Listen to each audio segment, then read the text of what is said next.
출애굽기 25장 31절부터 40절 말씀입니다. 너는 정금으로 등대를 쳐서 만들되 그 밑판과 줄기와 잔과 꽃받침과 꽃을 한 덩이로 연하게 하고 가지 6을 등대 곁에서 나오게 하되 그 3가지는 이 편으로 나오고 그 3가지는 저편으로 나오게 하며 이 편 가지에 살굿꽃 형상의 잔 셋과 꽃받침과 꽃이 있게 하고 저편 가지에도 살굿꽃 형상의 잔 셋과 꽃받침과 꽃이 있게 하여 등대에서 나온 6가지를 갖게 할지며 등대 줄기에는 살구꽃 형상의 잔 넷과 꽃받침과 꽃이 있게 하고 등대에서 나온 6가지를 위하여 꽃받침이 있게 하되 2가지 아래 한 꽃받침이 있어 줄기와 연하게 하며 또 2가지 아래 한 꽃받침이 있어 줄기와 연하게 하며 또 2가지 아래 한 꽃받침이 있어 줄기와 연하게 하고 그 꽃받침과 가지를 줄기와 연하게 하여 전부를 정금으로 쳐 만들고 등잔 7을 만들어 그 위에 두어 앞을 비추게 하며 그 불집게와 불똥 그릇도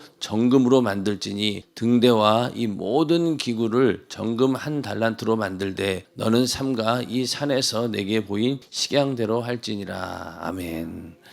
자, 오늘은 출애굽기 25장 31절부터 40절 말씀을 중심으로 예수께부터 생명을 공급받아라 라는 제목으로 성막 강의 65번째 시간이 되겠습니다. 지금 우리가 내가 거할 성소를 지으라 라고 하는 우리 담임 목사님의 저서가 있는데 성막 강의죠. 그 가운데서 일단은 상고는 지났고 이제 지금 하고 있는 부분이 여기 하고 있습니다. 4부 등대에 관해서 하고 있는데 이제 다음 주면은 또 이제 분향단을 시작할 것 같고 이제 얼마 안 남았습니다. 이제 거의 성소 이제 지성소 들어갈 날이 얼마 안 남았고 조금만 지나면 이제 학원까지 다 끝나게 됩니다. 성막이 굉장히 양도 많고 내용도 방대하기 때문에 참 하기 힘들었지만 그래도 이게 책이 너무나 정리가 잘 되어 있기 때문에 사실은 읽는 것만 해도 은혜가 됩니다. 그래서 여러분들이 이 강의를 들으시고 나서라도 책을 또 한번 보시면은 또 다른 은혜가 있습니다. 오늘은 등대 가운데서 4번째 등대에 숨겨져 있는 의미에 관한 2번째 시간이 되겠습니다. 숫자에 관한 어떤 성경적 의미 해석이 있는데 자, 성소를 환히 밝히는 등대의 등잔 수요가 7이요. 그 7 등잔을 받치는 가지와 줄기를 합한 수요도 7입니다. 이처럼 구약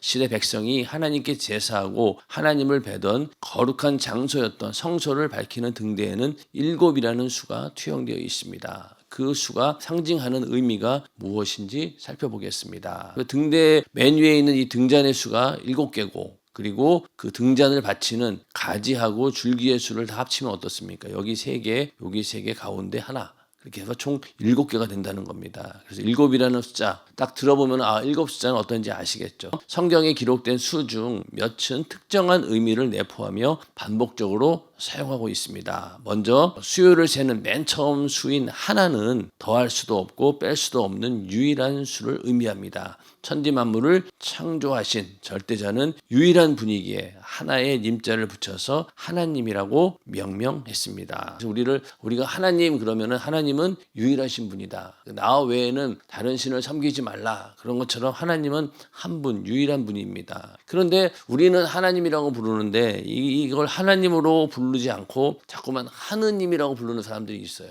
하느님이라고. 우리 애국가에도 원래는 하나님이 보호하셨는데 자꾸만 하느님이라고 바꿔 부르는 사람들이 있습니다. 그건 어떤 의미일까요? 하나님이라고 하는 존재, 우리가 믿고 있는 예수 그리스도를 통해서 믿고 있는 하나님만이 유일하신 분이다라는 것을 믿고 싶지 않는 사람들이 자꾸만 하느님 부르는 겁니다. 그러나 우리는 분명히 하느님, 하늘에 계신 분이기 때문에 하느님이 아니라 유일한 분이기 때문에 우리를 구원하실 또 천지 만물을 지으신 유일한 하나님, 우리는 하나님이라고 부르는 것입니다. 하나에는 그런 의미가 있고 그 다음에 둘이라는 수는 하늘과 땅, 남자와 여자, 암컷과 수컷이 상대적으로 존재하듯이 상대의 수를 뜻합니다. 성경에 나오는 이 숫자가 절대적인 건 아니에요. 2는 꼭 이거다 이게 아닙니다. 그냥 이렇게 이해하고 은혜롭게 생각하라는 겁니다. 다 이게 무조건 둘은 상대수다 이런 건 아니에요. 또 셋은 온전한 수입니다. 성부와 성자와 성령, 목사와 교회와 성도 이들은 셋이 하나가 돼야 온전합니다. 셋은 온전한 수를 말하는 겁니다. 그러니까 온전하고 또 완전히 다르죠.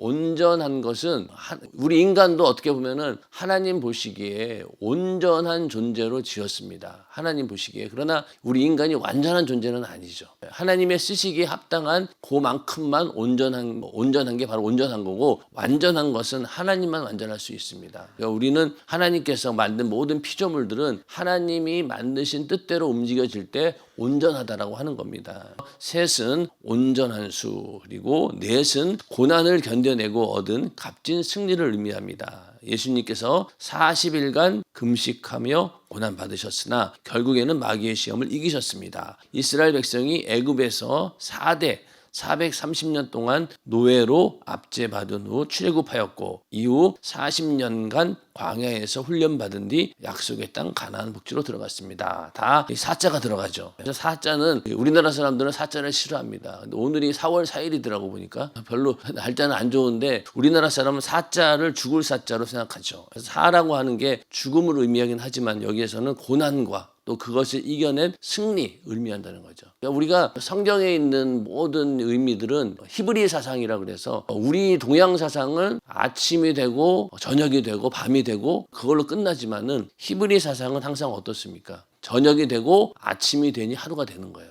항상 아침이라고 하는 희망적인 여지를 남겨두고 모든 것을 이렇게 마감을 짓는 거예요. 그러다 보니 여기도 마찬가지로 넷도 고난까지만 얘기할 수 있지만 고난을 견뎌내고 얻은 값진 승리를 의미한다는 거예요. 고난을 당했지만은 그러나 그 뒤에는 반드시 뭐가 있습니까? 예수님께서도 40일간 금식하며 고난 받으셨지만은 결국은 마귀의 시험을 하나님 말씀으로 이겨내셨고, 또 이스라엘이 430년 동안 노예 생활을 했지만은 출애굽하게 되었고, 그러면서 약속의 땅으로 들어가는 모든 그 메시지가 희망으로 끝납니다. 우리의 삶도 이 땅에서 고난 당하고 결국은 육신은 죽게 되지만은 그 이후에 뭐가 있습니까? 영원한 천국이기 때문에 우리는 이러한 희망을 가지고 살아야 된다. 모든 인생의 숫자를 포함해서 모든 의미를 그렇게 믿음으로 바라보고 희망적으로 바라보게 된다면 우리는 절대로 좌절할 수가 없죠. 모든 것들이 다 우리에게는 생명이 되고 희망이 되는 것입니다. 다섯이라는 수는 주로 능력을 상징할 때 사용합니다. 예수께서 보리떡 5개로 5,000명을 먹이셨고, 그 다음에 다윗은 물맷돌 5개로 골리앗을 쓰러뜨렸습니다. 물맷돌 5개로 골리앗을 쓰러뜨렸습니다. 이 물맷돌 얘기를 하면은 왜 하필 5개였을까? 이 다윗 입장에서는요, 물맷돌이 5개까지는 필요 없어요. 한 2개나 1개만 있어도 어떻게 보면 걔는 정확하게 맞출 수 있었을 거예요. 늘 해왔던 일이니까. 근데 5개를 준비했다라고 하는 것은 항상 이 여분을 준비해 놓는 거예요. 그러니까 우리도 주의 일을 하든 뭘 하든 간에 물론 하나님께서 1개만 가지고도 충분히 일을 이루실 수 있어요.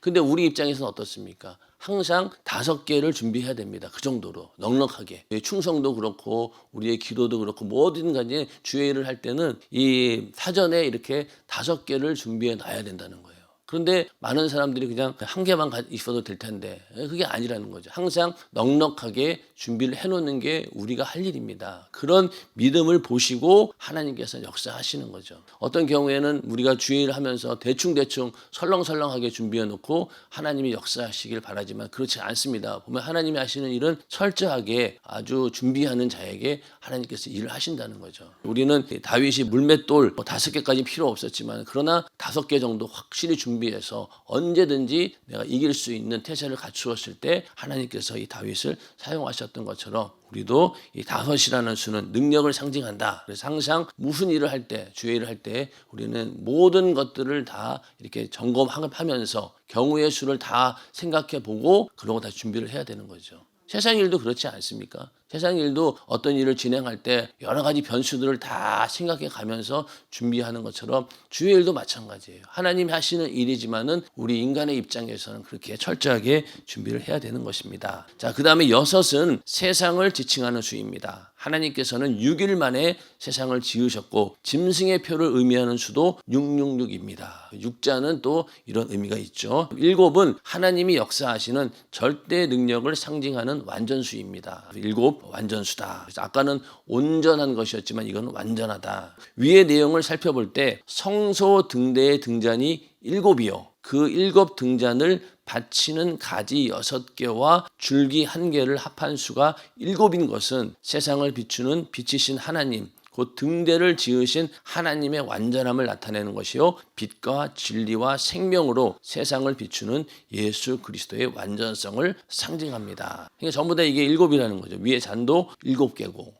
또 요한계시록에 나오는 7촛대 이런 얘기도 나오고, 7이라는 숫자는 우리가 너무나 잘 알고 있으니까 그 완전한 하나님의 숫자를 의미하고, 이 가운데 모든 것들이 다 예수 그리스도의 완전성 그리고 하나님의 그 완전함, 이런 것들을 이 등대 속에 다 포함하고 있는 겁니다. 이렇게 모든 것들이 다 의미가 있죠. 성막 강해를 하다 보면은 모든 기구들이 다 결국은 무엇을 얘기하고 있습니까? 예수 그리스도를 얘기하고 있습니다. 성경 전체가 예수를 말하는 것이기 때문에 성소에 있는 기구들도 다 이렇게 예수를 말하고 있다는 것. 그 예수를 말하고 있다는 건 전부 다 우리 구원과 관련이 있다는 거예요. 그거를 우리가 잘 보면서 성경을 읽을 때 우리는 구속사적인 관점에서 예수님께서 이 땅에 오셔서 인간을 구원하신다라고 하는 그 메시지를 중심으로 해서 성경을 읽게 되면은 다 이게 이해가 됩니다. 또 하나님께서 그러려고 성경을 기록해 놓으셨으니까. 그래서 우리는 어떤 성경을 읽든 간에 구속사, 예수님께서 우리 인간을 구원하신다라고 하는 그런 하나님의 계획,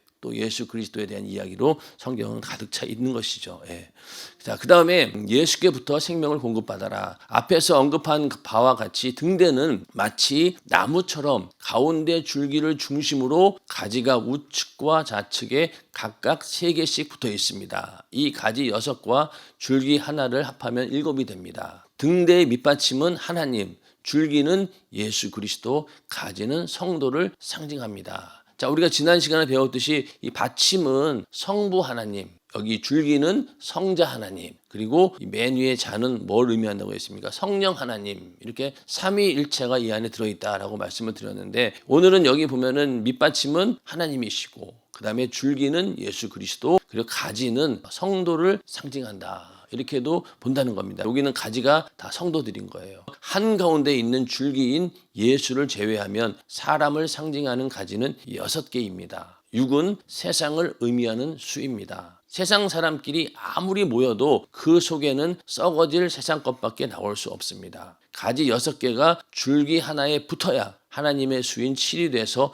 완전수가 됩니다. 이와 같이 성도는 예수께 붙어 있어야 완전하신 하나님의 보호 안에 살 수 있습니다. 자, 이게 이 말씀을 보면은 이렇게 가지만 6개 있어갖고는 소용이 없다는 거예요. 중간에 예수라고 하는 이 가지에 딱 붙어 있어야지만이 우리 인간이 그제서야 하나님 보시기에 온전해지고, 또 하나님 보시기에 그때 비로소 의미가 있는 것이죠. 이 세상 사람들끼리 아무리 모여 있어봤자 세상 것밖에 나올 수 없다는 거예요. 가운데 예수라고 하는 줄기에 딱 붙어야 되는 겁니다. 우리는 원래 태어날 때부터 이 아담이라고 하는 그 나무에서 계속해서 가지가 연하여지듯이 나왔어요. 그러니까 아담이 죄를 지음으로 인해 가지고 그 나무 전체가 싹 다 썩어버린 거예요. 그러니 새로 나온 가지라 할지라도 이미 그 영적인 상태는 죽어 있는 거예요. 그러니까 우리가 육신을 입고 이 땅에 응애 하고 태어났지만은 우리 안에는 이미 죄를 가지고 태어나게 되었고, 그 죄의 문제가 해결되지 않으면은 결국은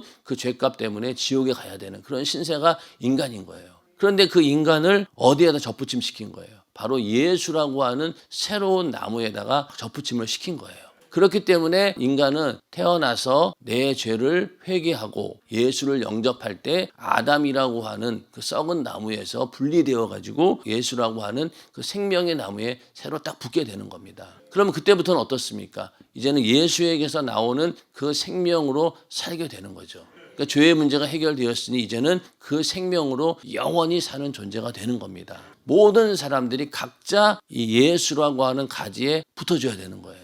자, 죄는 유전이 됩니다. 아담이 지은 죄가 계속해서 유전이 되어서 아담의 지은 죄가 부모에게도 있고 그 죄가 또 자식에게도 그냥 계속 이어지는 거예요. 그런데 이 예수에 붙는 이 신앙은 유전이 안 됩니다. 만약 이게 유전이 된다 그러면은 자주 말씀드리지만은 우리 연세중앙교회에 있는 성도님들, 부모님들 얼마나 더 열심히 신앙생활 하겠어요. 내가 신앙생활 하는 게 곧 자녀의 신앙생활이다. 그러면 아마 죽으라고 아마 더 열심히 할 거예요. 자식을 위해서. 근데 이게 자식에게는 이 신앙은 유전이 안 돼요. 각자가 예수에게로 붙어야 되는 겁니다. 그리고 내가 예수를 영접해서 신앙 고백을 하고 그렇게 해서 예수를 믿음으로 인해서 이 가지에 붙어야 되기 때문에 이게 참 어려운 겁니다. 부모 입장에서 자녀들도 나처럼은 아니더라도 어떻게든 신앙생활 잘하기를 원하는데 그게 이제 뜻대로 안 돼요. 자식이 뜻대로 안 됩니다. 그러니까 답답하고 항상 기도하죠. 그러니까 어쩔 수 없이 자식들도 개별적으로 다 인격적으로 하나님을 만나고 그렇게 해서 이 예수 그리스도라고 하는 가지에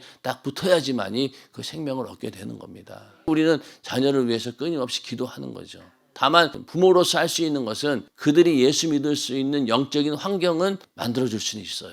그래서 부모가 다니는 교회에 자녀가 다니게 되고 그렇게 하다 보면은 자연스럽게 더 예수를 믿고 이렇게 가지에 붙을 수 있는 그런 여지가 더 많아지는 거죠. 연세중앙교회에 와서 그 아이들이 여기서 태어나가지고 연세중앙교회의 그 신앙의 분위기를 어렸을 때부터 몸에 익히고 그러다 보면은 예수 믿고 자기들이 가지에 붙는 일이 되게 쉬워진다는 겁니다. 그렇기 때문에 우리가 자녀들을 위해서 기도하고 그들을 말씀으로 키우는 이유도 빨리 여기 생명의 가지에 붙어야 된다. 억지로 붙는 게 아니라 자기들이 알아서 이제는 인격적으로 이제 여기에 딱 붙어가지고 생명을 받아야 된다는 겁니다.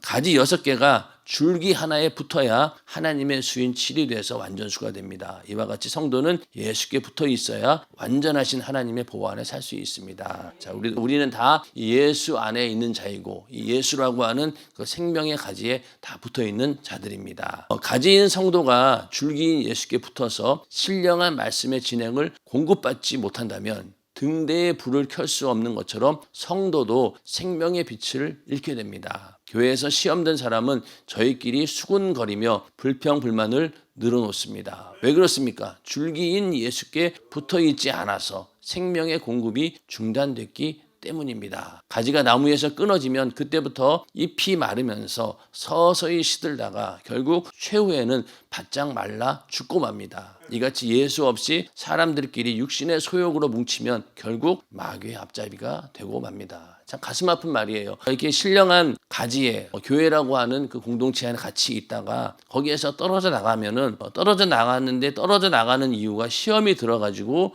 교회에서 나가는 사람들. 그런 사람들은 항상 이런 모습을 보인다는 거예요. 자기들끼리 모여가지고 수군거리고 계속 불평불만을 늘어놓게 되고 그 교회가 어쩌대더라 이러면서 왜냐하면은 자기 자신이 거기에서 나온 것을 변명하기 위해서는 결국은 교회를 욕할 수밖에 없는 거예요. 그러다 보니 그렇게 계속 불평불만만 늘어다 보면은 내 영혼이 죽는 거예요. 이미 생명에서 그 생명 공급이 중단되어 있고 그런 상태에서 또 그런 사람들끼리 모여가지고 계속 그런 얘기하면 어떻게 되겠어요? 결국 내 영혼이 죽는 거예요. 서서히 시들어가다가 죽습니다. 바짝 마르는 거죠. 그렇기 때문에 일단은 우리는 이 가지에서 떨어지면 안 되는 거예요. 그러니까 교회에서 우리가 신앙생활을 한다. 내가 어떤 교회를 중심으로 신앙생활을 한다라고 하는 것이 굉장히 중요합니다. 그냥 나는 이 교회에 가서 말씀 듣고 저 교회에 가서 말씀 듣고 요즘에는 유튜브가 있으니까 유튜브에서 이 목사님 설교 듣고 저 목사님 설교 듣고 그러면 되겠지라고 하겠지만은 절대 그렇지 않아요.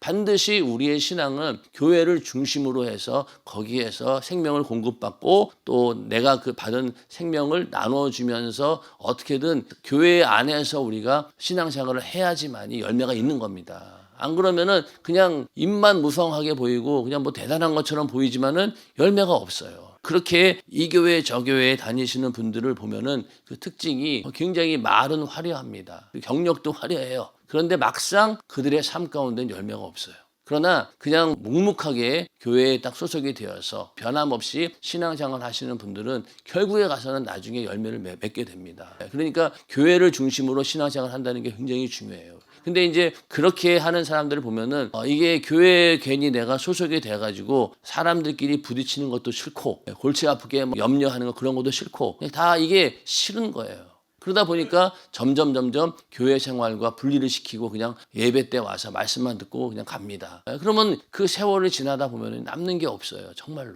그렇기 때문에 우리는 힘들고 어렵고 사람들끼리 부딪혀가지고 속상하는 일이 있고 그런다 할지라도 일단은 여기서 견뎌내야 되는 겁니다. 그래야지 열매가 나오고 뭔가 나무가 성장하는 것이지 안 그러면요 결국은 언젠가는 끊어질 수밖에 없는 거예요. 정말로 불행한 일은 이 가지에서 교회라고 하는 이 가지에서 끊어져서 그러면서 이렇게 불만 불평을 늘어놓으면서 결국 세상으로 돌아가 버린다라고 하면은 결국 마귀의 앞잡이가 되고 만다라고 했을 때 이것만큼 불행한 일이 어디 있겠습니까? 우리는 절대로 예수라고 하는 가지에 딱 붙어 있어야 되는데 그 가지도 교회를 중심으로 주님의 몸 되는 교회라고 했잖아요. 그러니까 우리가 예수에게 붙어 있다라고 하는 것은 물론 개개인이 다 예수에게 붙어 있습니다. 그러나 주님의 몸된 교회에 우리가 소속이 되어서 그 안에서 우리가 신앙생활을 할 때 진정한 우리가 영적인 보호도 받을 수 있는 거예요. 자, 여러분들 연세중앙교회에 있다라고 하는 것이 어떤 의미에서 자, 담임 목사님께서 기도하시는 목사님이고 또 성령 충만하신 목사님이고 그렇잖아요. 그러면은 그 목사님이 기도합니다. 성도들을 위해서 기도하면은 그 영향권 안에 있는 거예요.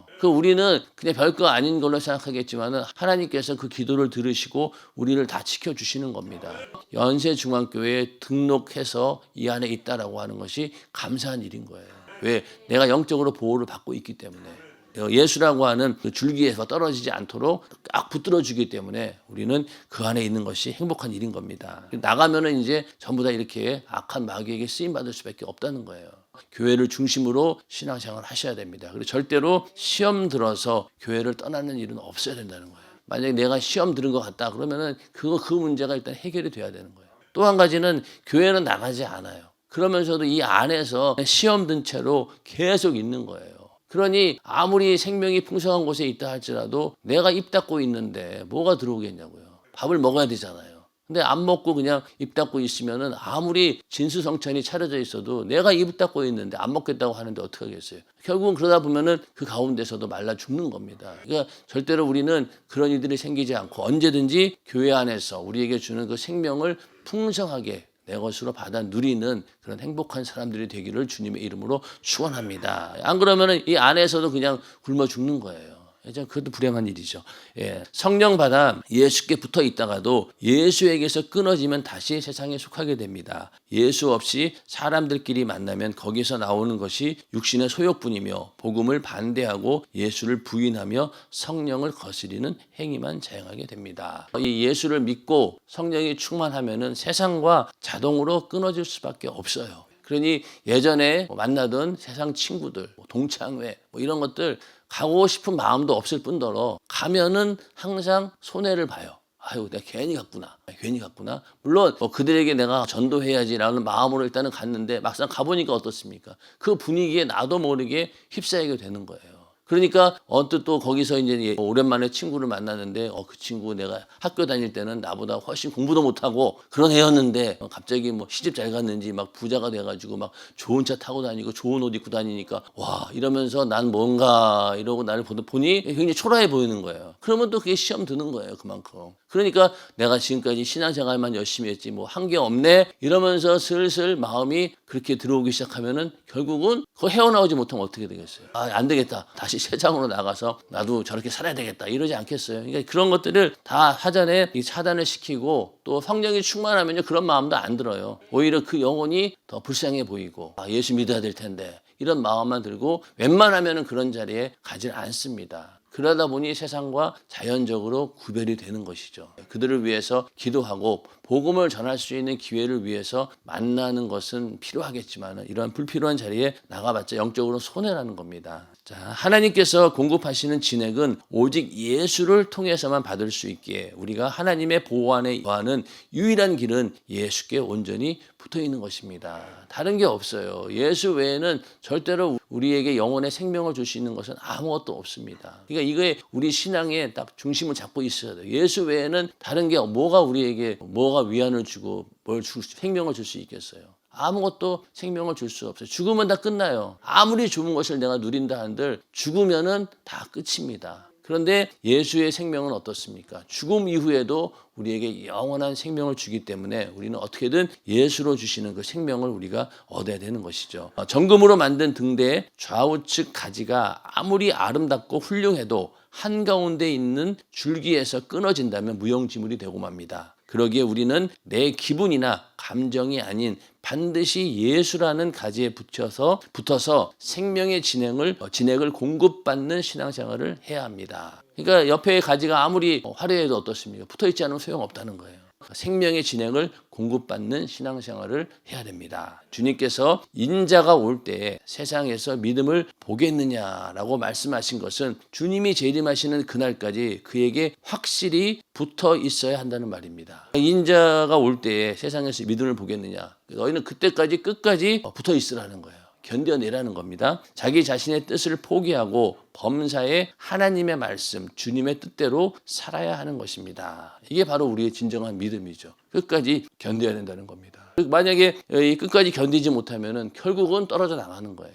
계속 키질을 하는 거죠. 네가 진짜 알곡이냐 쭉정이냐 아니면 가라지냐, 그걸 계속 이제 알곡과 쭉정이를 가르기 위해서 키질을 합니다. 가라지는 원래부터 있는 거니까 나중에 뽑아버리면 되는 거고, 이 계속 키질을 하는데 거기서 넘어가면은 키질해서 날아가 버리면 안 되는 거예요. 끝까지 남아 있어야 된다는 겁니다. 그러기 위해서는 어떻게든 우리는 예수라고 하는 그 가지에 딱 달라붙어 있어야 된다. 너희 속에 예수 그리스도의 영이 없으면 그리스도의 사람이 아니라고 했습니다. 우리는 악착같이 예수께 붙어 예수의 영으로 말미암아 영육 간의 삶의 근원인 생명을 공급받아야 합니다. 이는 세상 가운데 사는 동안 하나님의 뜻을 분별할 신령한 빛을 공급받는 것을 의미합니다. 우리는 생명의 진액, 신령한 빛을 공급받는 예수의 가지인 것입니다. 우리가 생명도 공급받지만은 그 생명 가운데는 그 빛이 있어서 그 빛으로 분별할 수 있는 지혜도 있어야 된다는 거예요. 자, 빛은 어둠을 밝히는 역할도 하지만 어떻습니까? 그 빛을 통해서 모든 만물들에게 생명을 공급합니다. 그렇죠? 빛이 어두움만 밝히는 게 아니에요. 그 빛은 모든 생명에게 생명을 주는 거예요. 그런 것처럼 영적인 것도 우리가 예수 안에 붙어 있을 때 우리가 그 생명을 얻어서 그 생명으로 살지만은 또 한편으로는 우리 안에 있는 죄를 드러내주고 불의를 드러내주고 또 잘못된 길을 가지 않도록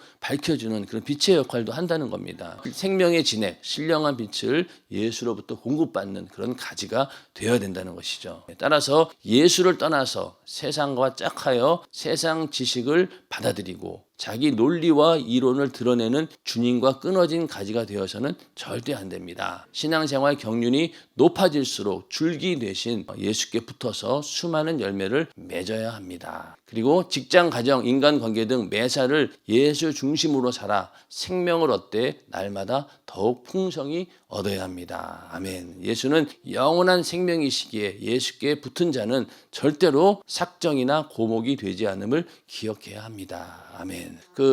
동탄연세중앙교회 성도님들하고 있다 보면은 이런 게 있더라고요. 자기 자신이 경험을 하고 완전히 끝을 보고 실패를 봐야지만이 그걸 받아들이는 그런 경향이 좀 있는 것 같아요. 사람이 다 그래요. 사람이 내가 경험한 것을 가지고 그것을 믿으려고 합니다. 그런데 하나님 말씀은요, 그러기 전에 순종하는 게 더 좋아요. 근데 이제 아무리 얘기를 해줘도 자기가 닥쳐서 그 쓴맛을 보지 않고는 절대로 듣지 않아요.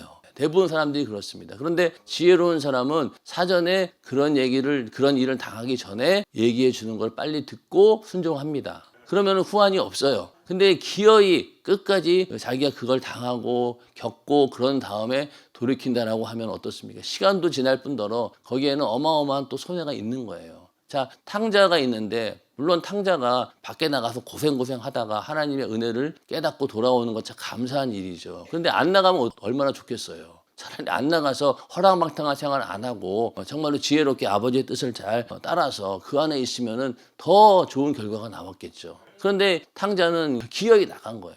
나가가지고 오만 고생 다 하다가 그러고 나서 결국은 돌아와서 아버지 품으로 돌아왔긴 하지만은 그러나 그 시간이 얼마나 많은 세월을 허비했냐는 거예요. 그런 것처럼 우리가 신앙생활 할 때도 하나님 말씀이라고 하는 그 말씀에 즉각적으로 순종하고 또 그 말씀이 내가 좀 믿어지지 않고 긴가민가 하더라도 이미 경험한 사람들의 이야기를 듣고 따라만 주면은 사실은 쉽게 넘어갈 수 있는 거예요.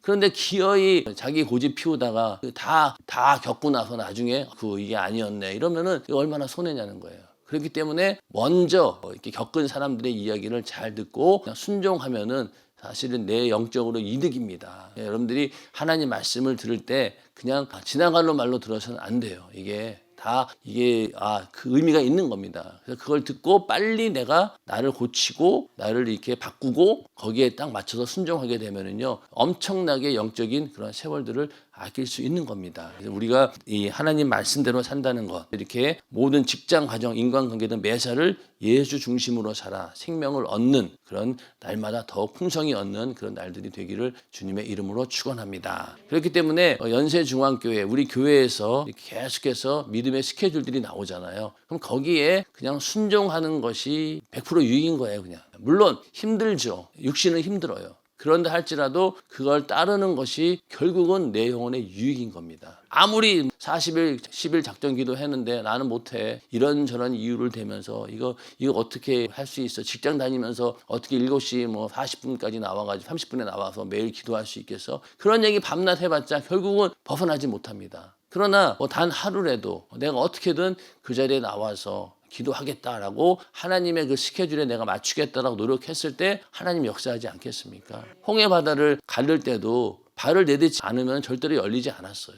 일단은 내가 순종하는 마음으로 하나님에 대한 믿음을 가지고 딱 이렇게 발을 내딛고 그래야지 홍해가 열린 거잖아요. 그런 것처럼 아무리 교회의 스케줄이 나에게 힘들고 어렵다 하더라도 난 못해라고 자빠져 있으면 절대로 안 되는 거예요. 그러나 일단은 내가 한번 해봐야 되겠다라고 하면 된다는 거죠. 자, 여기 새벽 예배도 처음 시작할 때 새벽에 우리 교회 스케줄상 이 새벽에 나와서 예배하는 게 쉬운 일은 아닌데 그런데 다 와서 하시잖아요. 지금 한 번도 안 빠지고 오신 분도 계시잖아요.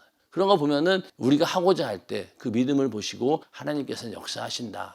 그렇게 우리가 만들어져야 됩니다. 그러면은 처음에는 안 된다고 생각했던 일들이 나중 가면 어떻습니까? 이게 다 되어 있. 결국은 이 일은 내가 하는 게 아니고 주님이 하시는구나 라는 그런 고백이 나온다는 거예요. 그러면서 점점 우리의 신앙이 하나님께서 하시면은 뭐든지 할 수 있구나. 그런 믿음이 생긴다는 거죠. 그러기 위해서는 먼저 내가 발을 내딛고 믿음으로 행동을 해야 된다는 거예요. 그렇게 해서 하나님의 섭리 안으로 내가 확 뛰어들어야지 그때부터 하나님의 역사가 있는 거예요. 하나님의 섭리에 뛰어들 때 얼마나 이게 두렵겠어요. 두렵죠. 그런데 일단 한번 뛰어들게 되면은 하나님께서 그 섭리의 그 강 가운데 들어가면 어떻습니까? 이제 완전히 새로운 세계 속에서 하나님이 이끄시는 대로 그 길을 가는 거예요.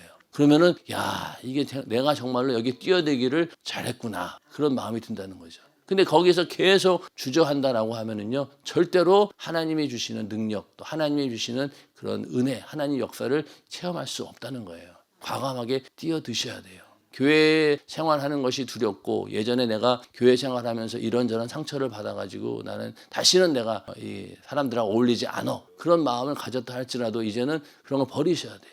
그 교회에 소속이 돼서 거기서 충성하셔야 됩니다. 그러면은 정말로 못 볼 것 이런 것도 보게 되고 어떻게 교회에서 사람이 저럴 수 있을까? 그런 모습도 보게 되죠. 그런다 할지라도 그런 것들을 다 견디고 이겨냈을 때 우리의 영적인 면역성도 높아지는 거예요. 그러니까 무슨 일이 있어도 이제는 다 이겨냅니다. 그렇게 하나하나씩 이겨나갈 때 영적인 면역성이 점점 높아지면 높아질수록 어떠한 일이 있어도 흔들리지 않는 믿음을 갖게 된다는 거죠. 그러한 영적인 면역성을 갖추는 우리 모두가 되기를 주님의 이름으로 축원합니다. 그러기 위해서는 우리는 예수에 딱 붙어 있어야 된다는 거죠. 그래야지만이 그 생명을 얻을 수 있다는 겁니다.